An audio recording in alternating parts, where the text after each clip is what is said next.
Dr. Sam Ellis had always been a man out of sync with the world around him. While most people seemed to operate on a schedule, he thrived in chaos. He reveled in it, actually.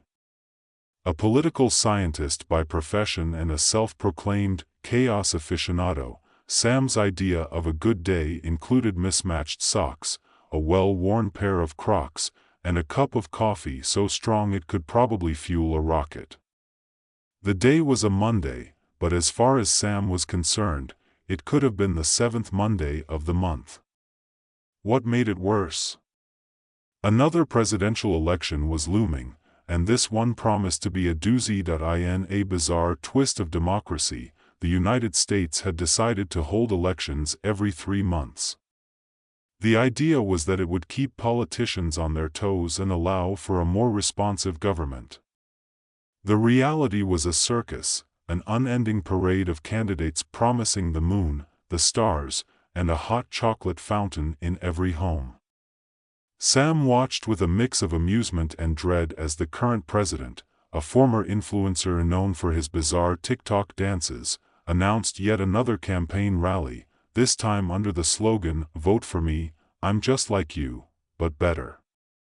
The morning's chaos culminated at the neighborhood coffee shop, where Sam sat, sipping his black brew, as his neighbor Karen burst in, her hair frizzing out like a confused poodle. "Did you see the latest debate? They had a mud pit," she exclaimed, clutching her phone as if it were a life raft. "What's next, a trampoline for debates?" Sam chuckled, shaking his head. "I'd pay good money to see that. Imagine the ratings." He gestured with his cup, nearly spilling the hot coffee in the process. "I mean, if the candidates can't get their policies straight, at least they could entertain us, right?" And that's when it hit him. The absurdity of it all could be the key to understanding this madness. Maybe he could take his theories about political instability and turn them into a campaign, his campaign. "What if," he mused, "I propose a more stable electoral system?" His voice rose with excitement. Longer presidential terms. Real accountability. Maybe a law against mud pits. The idea rolled around in his mind, and he was practically giddy by the time he finished his coffee. Sam rushed home, barely remembering to pay, and plopped down at his cluttered desk, ready to draft a proposal that might just change the course of the nation. His plan? A detailed, cogent solution to the madness of the short-term presidency. He even considered writing a catchy slogan, "Stability over circus." As Sam typed furiously, he didn't notice the ominous figure watching from across the street. After all, who could possibly be threatened by a quirky professor in mismatched socks and Crocs? Turns out, the current administration had a few things to say about that. When Sam finally presented his proposal at a political symposium, it was met with mixed reactions.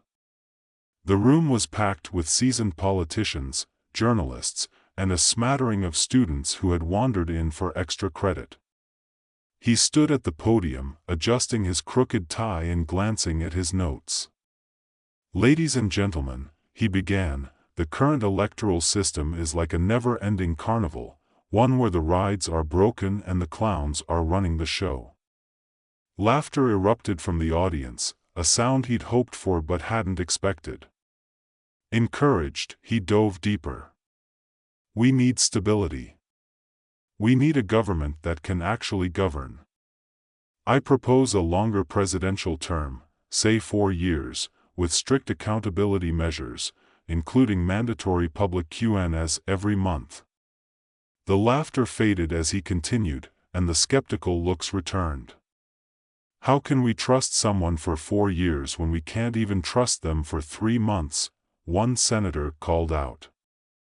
"You want to put a ring on it after a Tinder date?" The crowd chuckled, but Sam stood his ground. "Because right now, we're swiping left on democracy. Every 3 months, we're told to choose someone new. It's a recipe for chaos. Among the crowd, Senator Claire Adams raised an eyebrow, her expression shifting from skepticism to intrigue. A former journalist turned politician, she was known for her sharp wit and ability to navigate the political minefield. As the laughter died down, she approached Sam after his talk. "You have some interesting ideas, Dr. Ellis. But let's be real, there are people who thrive on this chaos.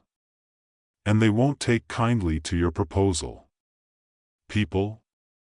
Or clowns?" Sam quipped, feeling a surge of camaraderie. Just then, his phone buzzed with a text. He glanced at it. "Stop your proposal or face the consequences." His heart raced. "What was that?" Claire asked, noting the sudden shift in his demeanor. "Just a prank, I think," he stammered, trying to brush it off. But deep down, a chill ran down his spine. The next few weeks were a whirlwind. Sam and Claire met regularly, plotting their course to gain public support for his proposal. They tackled everything from campaign slogans to viral video ideas, often with hilarious results. Sam's sense of humor kept the mood light, even as they faced rising tensions. Each week, the threats against him escalated: vandalized office space, threatening notes left on his car, and strange phone calls late at night. He started to feel like a character in one of those political thrillers, except he was just an awkward professor with a penchant for bad puns. "You know," Claire said during one particularly intense brainstorming session, "we should really take this to the streets. People need to hear your ideas in a way that resonates." "Like a musical?" Sam joked. "I could see it now, The Great Presidential Fiasco, a comedy in 3 acts." Claire rolled her eyes but smiled. "More like a public rally. Let's engage the community. Use humor to draw them in. Let's make politics fun again." So they organized a rally in the local park, promising ice cream and a good time. On the day of the event, Sam stood nervously behind the makeshift stage, watching as people trickled in. He wore a bright orange blazer, his version of a statement piece, and mismatched socks, of course. The crowd was a motley mix of curious onlookers, families, and the occasional dog, all drawn in by the promise of free treats. When it was his turn to speak, Sam took a deep breath. "Ladies and gentlemen, welcome to Stability Over Circus." He gestured to the ice cream truck behind him. "We might not have a mud pit, but we do have sprinkles. And I'm here to sprinkle some sense into our electoral process." The crowd laughed, and as he continued, he weaved in jokes about the absurdity of the 3-month election cycle. "It's like dating someone who keeps ghosting you every quarter. How can we build anything real?" The crowd roared with laughter, and Sam felt a surge of confidence, but not everyone was laughing. As he spoke, he noticed a group in the back, stern-looking individuals with serious expressions, clearly not there for the ice cream. His gut twisted. They were watching him intently, and for a moment, he wondered if this was the moment he'd regret putting himself in the spotlight after the rally. As he and Claire celebrated their success with ice cream cones, Sam's phone buzzed again. "This is your final warning." He glanced at Claire, a nervous laugh escaping his lips. "I think someone doesn't appreciate my political ambitions. Or maybe they just don't appreciate ice cream," Claire replied, her tone shifting. "This is getting serious, Sam. We need to figure out who's behind this." With their campaign gaining momentum, they delved deeper into the murky waters of local politics, interviewing supporters and opponents alike. They discovered that not everyone wanted stability.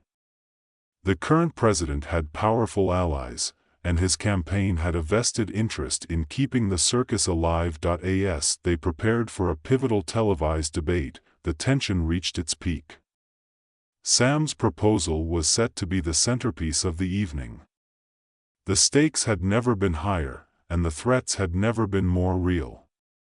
Just days before the debate, Sam received an anonymous tip about a planned sabotage, something designed to discredit him on live television. When the night of the debate arrived, Sam felt like a contestant on a bizarre game show.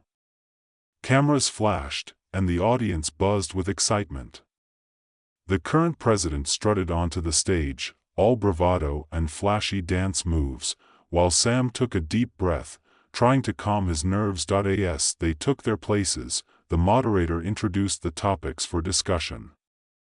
Sam knew he had to make a splash. "Mr. President," he began, "would you prefer to debate the merits of our chaotic electoral system, or would you like to take a dip in a mud pit?"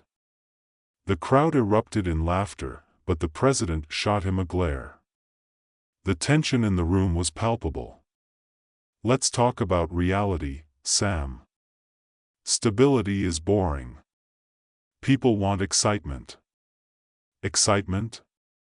Sam countered, feeling emboldened. "Is that what you call a national identity crisis every 3 months? I call it insanity."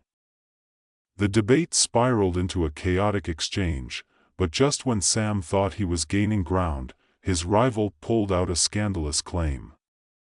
"What about the rumors of your questionable campaign financing, Dr. Ellis? How can we trust someone with our future if they can't even manage their own finances?" Gasps echoed through the audience. Sam's heart raced. He had no idea what the rival was talking about, but the cameras were on him, and the pressure mounted. In that moment of panic, he channeled his inner comedian. "Well, I may have questionable taste in socks, but I assure you my finances are quite tidy. In fact, I have a spreadsheet." The laughter that followed lightened the mood, but the damage was done. Sam had been momentarily derailed, and he needed to get back on track. As the debate raged on, the threats loomed over him like a dark cloud. He knew he had to rally his supporters and take control of the narrative. He couldn't let fear dictate his actions. In the aftermath of the debate, with the public's interest piqued, Sam and Claire prepared for their next move. They had to refocus their campaign, lean into the humor, and address the scandal head-on. "Let's do a town hall meeting," Claire suggested. "We'll use humor to disarm the accusations." "Town hall? More like a circus tent," Sam quipped, but he agreed. They would address the public directly, in a way that only they could, and so they did. They hosted a lively town hall where Sam tackled the scandal with grace, weaving humor and honesty into his responses. "I may not have the best fashion sense, but I promise you, I've got the best intentions." The crowd laughed, and the atmosphere shifted. They were on his side. As the campaign continued, the threats grew bolder. Sam began to feel the weight of his proposal pressing down on him. It was no longer just an idea, it was a matter of life and death. He was beginning to wonder if he could really change the world or if he was just a pawn in a much larger game, but he pushed those thoughts aside. He couldn't give in to fear. Not now. The final stretch of the campaign approached with dizzying speed. Sam and Claire launched their last-ditch efforts, saturating social media with funny videos, memes, and even a catchy song about the ridiculousness of the current political system. They garnered support from unexpected corners, local celebrities, influencers, and even a few retired political figures. Yet, in the back of Sam's mind, the threats lingered. One late night, after a long day of campaigning, he received a message that chilled him to the bone: "Tonight is the night." As he stared at his phone, a sense of dread settled over him. He couldn't let fear control him, but the reality was undeniable. his life was in danger. The final rally before Election Day was set to be a defining moment. It would either solidify his message or send him spiraling into obscurity. With Claire by his side, they prepared to face the crowd, armed with humor and determination, but as they stepped onto the stage, a figure in the shadows caught Sam's eye. He squinted, trying to make out the details. The figure seemed to be watching, waiting. The air crackled with tension, and Sam's heart raced. He had come too far to turn back now. "Ladies and gentlemen," Sam called out, projecting his voice to the crowd. "Tonight, we're not just talking about politics. We're talking about a future where we don't have to choose between clowns and chaos." The crowd roared with laughter, and for a moment, he felt invincible, but as he spoke, he couldn't shake the feeling of being watched. The stakes were high, and he was aware that with every word, he was stepping deeper into a dangerous game, and that was just the beginning. As Sam stood on that stage, the laughter of the crowd filled him with a mix of exhilaration and dread. He continued, weaving his humor into critiques of the current electoral madness. "Let's face it, folks. Every 3 months is like dating someone who swipes left on you just when you think it's getting serious. We need stability. We need to know that when we cast our votes, they actually mean something." The audience clapped and cheered, but Sam couldn't shake the feeling of being watched. That shadowy figure lingered in his mind as he scanned the crowd, hoping to catch a glimpse. Claire stood beside him, her expression a mixture of determination and concern. She sensed his anxiety but kept the energy of the rally high. As he spoke, Sam felt a sense of purpose growing within him. "Tonight, I'm not just here to promote my proposal.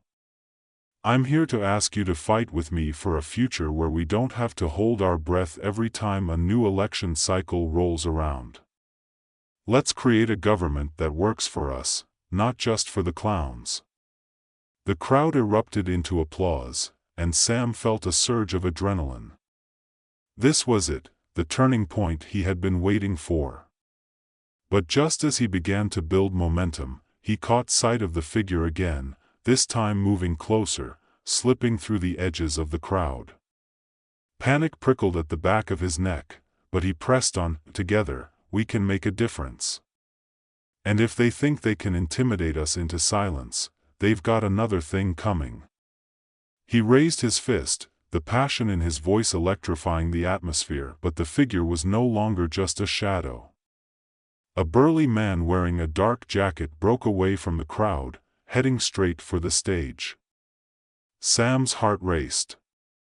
The man's eyes were fixed on him, devoid of humor, filled with a menacing intensity.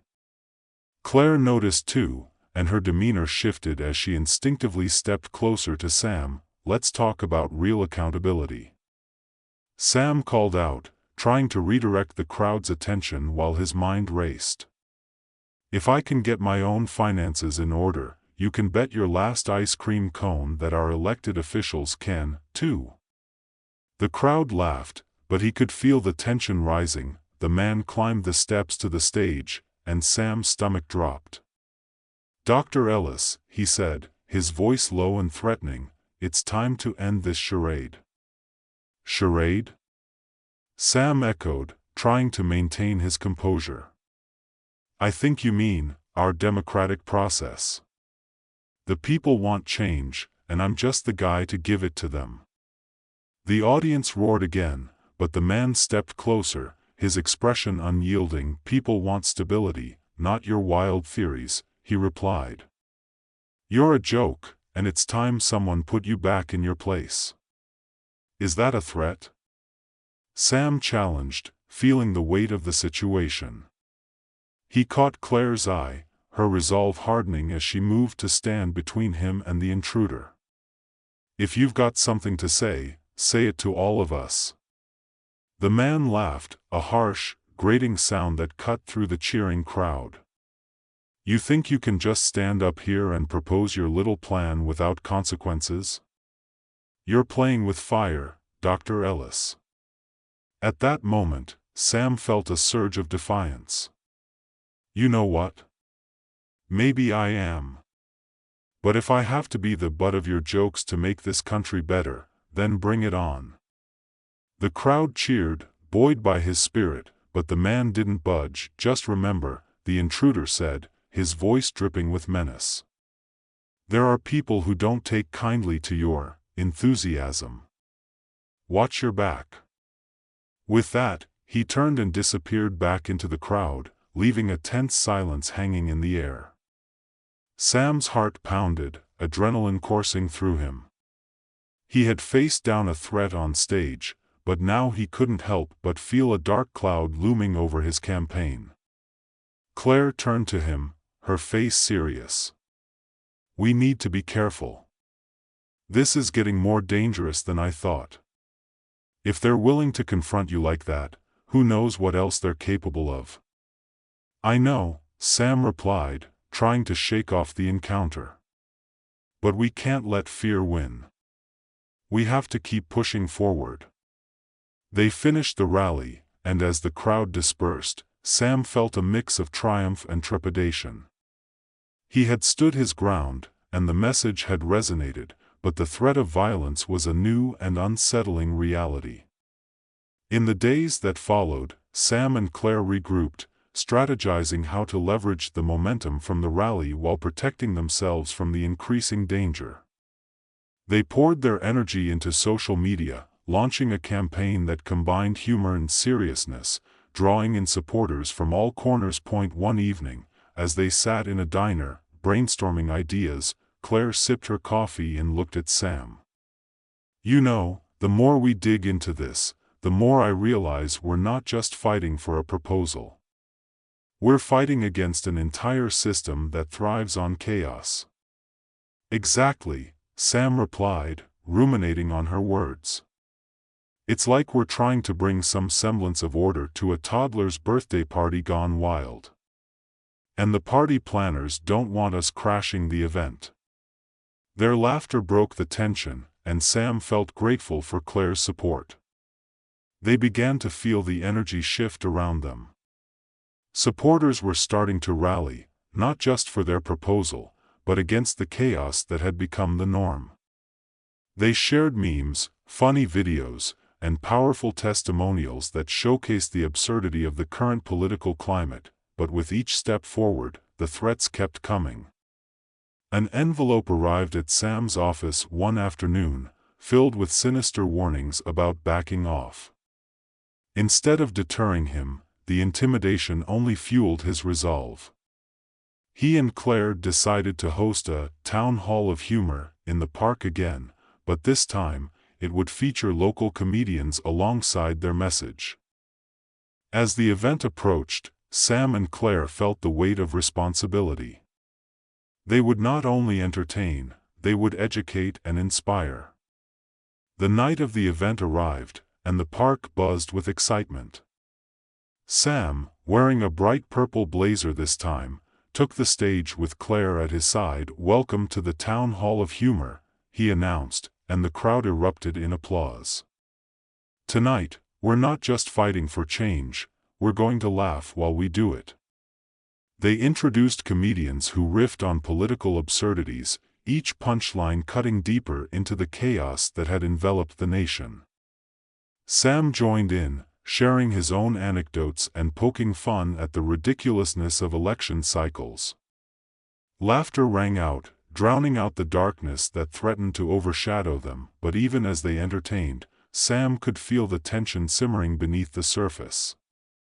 Halfway through the event, the power suddenly flickered, and the stage lights dimmed. The crowd gasped, and Sam's heart raced. Technical difficulties, he called out, trying to keep the mood light. Looks like someone wants to steal the spotlight. Just then, shadows darted at the edges of the crowd. Sam squinted into the darkness, and a sense of foreboding washed over him. Claire stepped closer, her expression shifting. Stay alert, Sam. I don't like this. The lights flickered back on, revealing a group of stern-faced individuals standing at the back of the crowd, their eyes fixed on Sam. The laughter faded, replaced by an unsettling silence as tension crackled in the air. "Ladies and gentlemen," he shouted, his voice steady. "Let's not allow a few sourpusses to ruin our night. Who's ready to keep this party going?" Cheers erupted, but Sam felt the fear lurking beneath the surface. He scanned the crowd for allies, for anyone who could help defuse the situation. Then, without warning, the group of men began to advance toward the stage. "Sam!" Claire shouted, and they both took a step back as the men surged forward. "We need to go." But before they could escape, one of the men reached the stage and grabbed Sam by the arm. "You need to stop this," he snarled, his grip like a vice. "Let him go." Claire shouted, stepping in front of Sam, her eyes fierce. "You can't threaten him here." The crowd began to murmur, a mixture of confusion and fear rippling through them. "This isn't just about you," the man spat, his eyes darting around as if searching for something, or someone. "You're putting everyone at risk." "Risk?" Sam echoed, feeling a surge of defiance. "What kind of risk?" "The risk of real democracy? The risk of actually having a government that serves the people?" The man tightened his grip, but just then, a chorus of voices erupted from the crowd. Supporters began chanting Sam's name, their voices growing louder, fueled by the energy of the night. "Sam! Sam! Sam!" Realizing he was losing control, the man hesitated, glancing around at the growing crowd. "You think this is a game?" he warned, but the chant continued, louder and more powerful. With one final push, Sam wrenched his arm free and stepped forward, facing the man with resolve. "No more threats. We deserve to be heard, and we're not backing down." The crowd surged behind him, a wave of support washing over the stage. The man, outnumbered and cornered, took a step back, his bravado faltering as he realized the challenges ahead. The days that followed the election win were a blur of meetings, press conferences, and planning sessions. Sam found himself thrust into the spotlight, balancing the demands of his new role while also navigating the political landscape that had been rife with chaos. Claire became his right hand, guiding him through the intricacies of governance, helping him shape his proposals, and ensuring that his vision for a more stable political system didn't get lost in the whirlwind of his newfound responsibilities. "Remember, the first thing we need to do is establish trust," Claire said one morning as they prepared for their first official press briefing. "People want to know that you're not just another politician making empty promises." "Right," Sam replied, adjusting his tie nervously. "But how do we make them believe in a guy who spent half his campaign in Crocs?" Claire smiled, "By being authentic. Show them the real you, the guy who cares about the issues, who wants to make things better." The press conference was held in a large, echoing hall filled with reporters buzzing with excitement. Sam stepped up to the podium, his heart racing. The room was packed, cameras flashing, microphones thrust forward. He took a deep breath, remembering all the laughter and the joy that had brought him here. "Thank you all for being here today," he began, his voice steady. "I know this election was a wild ride, but I'm here to promise you one thing: my administration is committed to transparency and accountability. No more circus acts, no more clowns, just honest government working for you." The crowd responded positively, and he felt a wave of confidence wash over him. He answered questions about his proposed electoral reforms, emphasizing the need for longer presidential terms and stricter regulations on campaign financing. He infused his responses with humor, poking fun at the absurdities they had all endured, which kept the mood light and engaging. But as the questions continued, he felt the tension shift in the room. One reporter stood up, a serious expression on her face. "Dr. Ellis, while your proposals sound promising, there are concerns about the threats you faced during your campaign. How do you plan to ensure your safety and that of your administration?" Sam paused, the weight of her question sinking in. "I'm aware of the challenges that come with this position, and I take them seriously.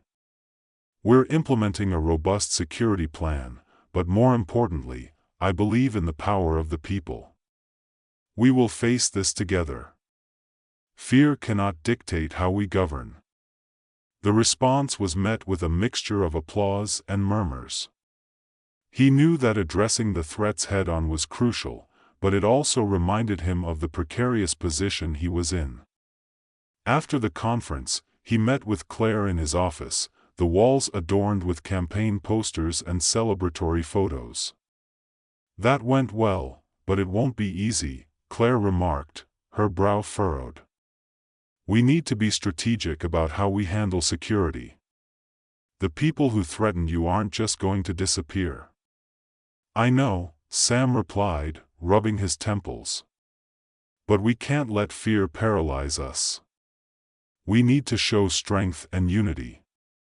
Their discussions turned into a daily routine, focusing on legislation, public appearances, and outreach efforts. They held town halls, bringing together citizens from all walks of life to share their stories and needs. Sam wanted to make sure that every voice was heard, not just the loudest ones. One evening, as they wrapped up a particularly spirited town hall, Sam received a text from an unknown number. "You think you've won? Just wait." His heart sank as he read the message. "What is it?"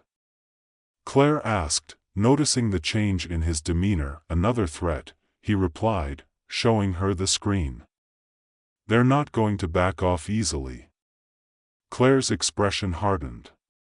"We need to report this. You can't let it slide." "But reporting it won't change anything. They thrive on fear. We need to find a way to draw them out, to show everyone that they can't silence us." As the days turned into weeks, Sam's resolve solidified. He focused on passing legislation that would make the political system more accountable and transparent, tackling the very issues that had fueled his campaign. Yet, in the background, he couldn't shake the feeling of being hunted. Then came the moment that shook him to his core. One night, after a long day filled with meetings and events, Sam received a call from Claire. Her voice was shaky, laced with urgency. "Sam, you need to get to my place. Now." "What's wrong?" he asked, a sense of dread creeping in. "Just come. Please." He arrived at her apartment within minutes, his mind racing with possibilities. When he stepped inside, he found Claire pacing, her phone in hand.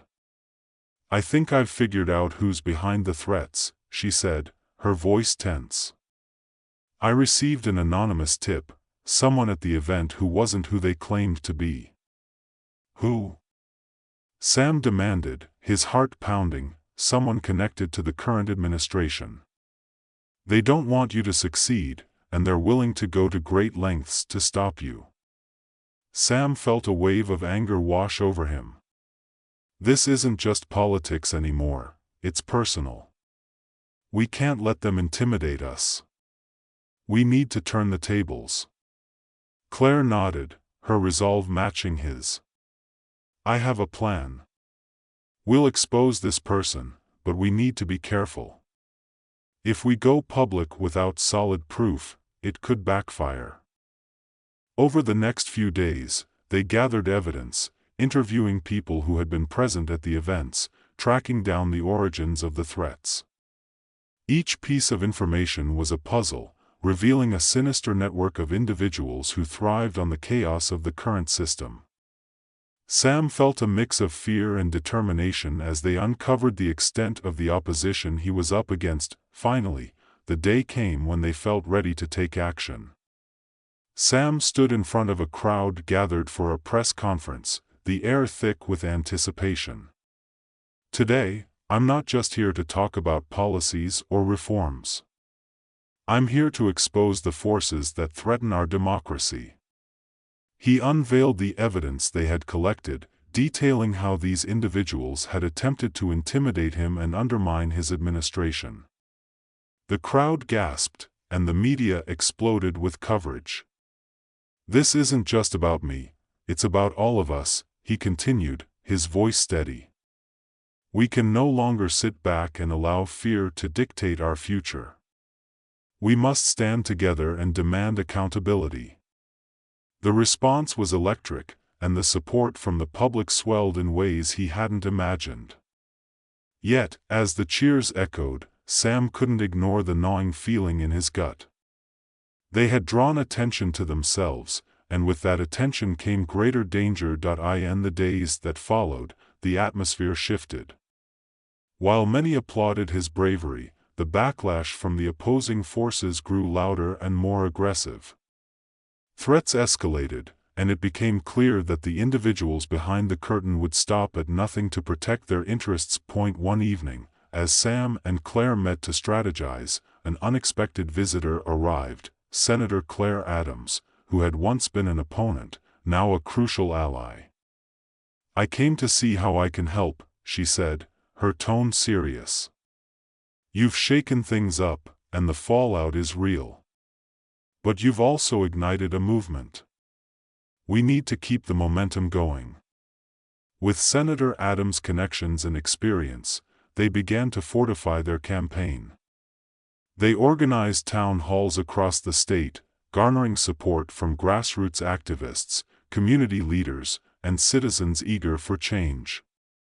Sam focused on listening to their stories, amplifying their voices, but with each event, the threats loomed larger.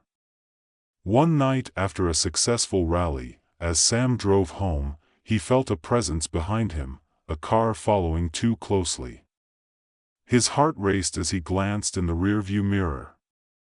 It was a dark sedan, its headlights glaring ominously. He took a sudden turn, weaving through the streets, adrenaline pumping as he tried to shake the car. The chase continued, each turn feeling more frantic. Finally, he spotted a police station and veered toward it, pulling into the parking lot. The sedan skidded to a stop behind him, and Sam jumped out, rushing toward the entrance. "Help! Someone's following me," he shouted to the officers inside. They quickly responded, rushing outside to confront the dark sedan. The driver stepped out, and Sam's heart sank as he recognized him, the burly man from the rallies. "Dr. Ellis," the man sneered, his tone dripping with disdain. "You really thought you could outsmart us?" Sam took a step back, the officers moving in front of him. "What do you want?" "The same thing we've always wanted, for you to know your place," the man replied, a sinister grin spreading across his face. "You're in over your head, and it's time to end this little game." The officers exchanged glances, their faces serious as they stepped closer. "Sir, you need to leave this area. We're not going to tolerate intimidation here." The man raised his hands, mockingly. "Intimidation? I'm just delivering a message. Good luck with your little movement, Dr. Ellis. You're going to need it." With that, he climbed back into his car and sped off, leaving a heavy silence in the air. Sam felt his heart racing, the adrenaline still pumping through his veins. "Are you okay?" one of the officers asked, concern etched on his face. "Yeah, I can't let this continue. They're not going to stop." Sam knew that they were in a dangerous game, but he also realized that he had the support of people who believed in his vision for change. The thought of giving up was unfathomable. In the days that followed, they fortified their security, reaching out to local law enforcement for support. Claire stayed by Sam's side, her unwavering presence a source of strength. Together, they pushed forward, engaging with communities and amplifying their message of reform. The final push toward the upcoming legislative session brought a wave of excitement and anxiety. Sam felt the weight of expectation on his shoulders as he prepared to present their proposed reforms to the state legislature. The stakes had never been higher. On the day of the presentation, he stood in front of a crowded chamber filled with lawmakers, reporters, and concerned citizens. The air crackled with anticipation as he began. Today, we are not just discussing policies, we are reclaiming our democracy. We are here to ensure that every voice matters, that every citizen has the power to influence the future. As he spoke passionately about the need for change, he could see the expressions of his fellow legislators shift. Some were supportive, while others were visibly agitated. But he pressed on, fueled by the energy of those who believed in his cause. He laid out the proposal, detailing how it would streamline the electoral process, increase transparency in campaign financing, and implement measures to protect against threats to candidates. The response was a mix of applause and murmurs of dissent. When the session ended, Sam stepped outside, the weight of the moment settling in. He felt a sense of triumph, but he also knew the battle was far from over. Claire joined him, a smile on her face. "You did it, Sam. You stood up there and fought for what's right." "Yeah, but the real work is just beginning," he replied, glancing back at the chamber. "We need to keep pushing, keep fighting. They're not going to let this go easily." In the days that followed, the push for reform began to gain traction. Public support surged as more people rallied behind their cause. But the opposition was just as fierce, determined to undermine their efforts. Amid the chaos, Sam received a tip from an insider within the opposing camp, revealing plans for a smear campaign aimed at discrediting him.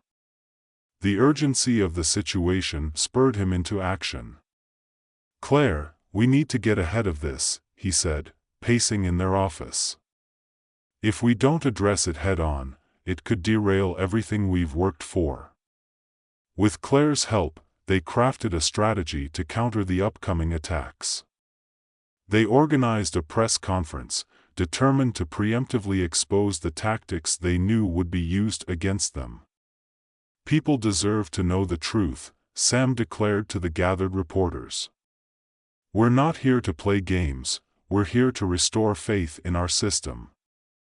If they want to attack my character, let's shine a light on their deceitful tactics instead." As the conference unfolded, he felt the power of the people rallying behind him.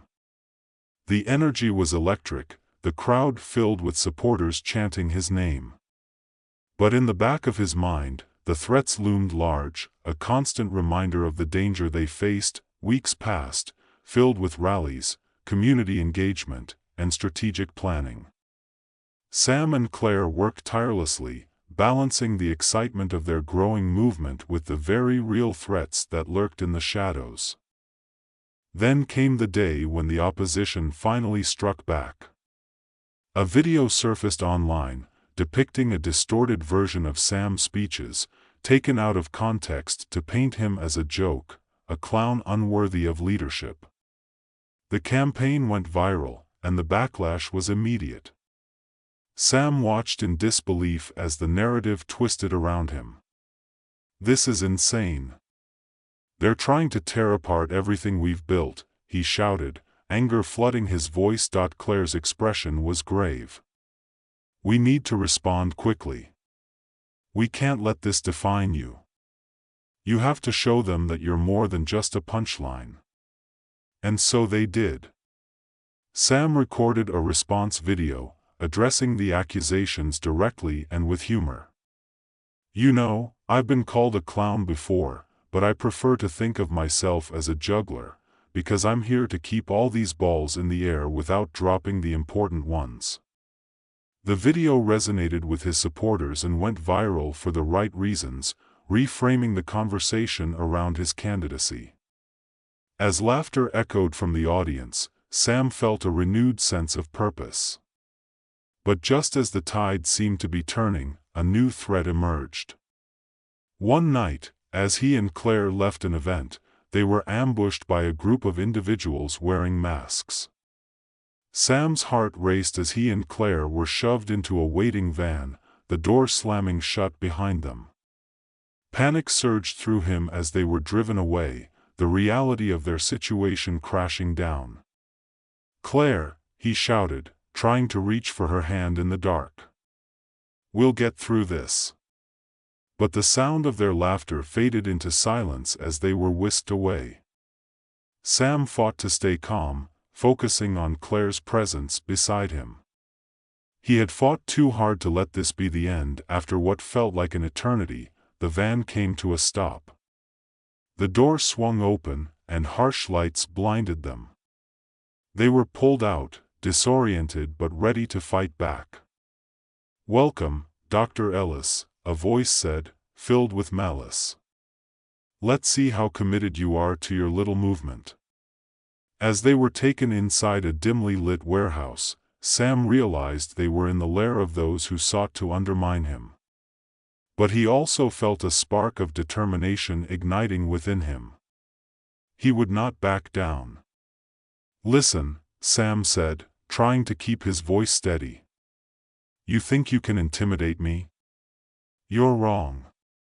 I'm here to fight for what's right, and no amount of fear can silence that." The figure before him chuckled darkly. "We'll see about that. You're in over your head, and soon enough, the people will realize the truth." In that moment, Sam felt the weight of the world on his shoulders. But he also knew that he was not alone. Claire stood resolutely beside him, her expression fierce. "We're not backing down," she said, her voice unwavering. "This movement is bigger than us. It's for everyone who believes in a better future." As the confrontation escalated, Sam realized that this was their moment to take control. They had fought too hard, endured too much, to let fear dictate their destiny. And in that dimly lit warehouse, surrounded by those who sought to crush their spirit, they prepared to fight back with everything they had. Together, they would emerge stronger, ready to face the chaos and reclaim their future. The battle for democracy was far from over, but Sam knew that with humor, courage, and unwavering support, they could rise above the shadows that threatened to engulf them. And as they stood together, ready to confront the darkness, he felt a renewed sense of hope, a belief that laughter and resilience could light the way forward. With that, the story unfolds into a new chapter, a testament to the power of unity in the face of adversity, and a reminder that even in the darkest times, hope and humor could shine through. In the coming days, they would fight not just for their own safety, but for the future of democracy itself, armed with the belief that change was possible, and laughter was their greatest weapon. And so, their journey continued, a tale of resilience, determination, and the indomitable spirit of a people united for a common cause. As they prepared to face whatever lay ahead, Sam felt the weight of his purpose. He would not falter. He would not yield. They were ready to fight for a future worth having, a democracy worth believing in, and a laughter that could resonate beyond the chaos. The story, however, is just beginning. And thus ends this chapter of Sam's journey, where humor meets hope and where the battle for a brighter future continues against all odds.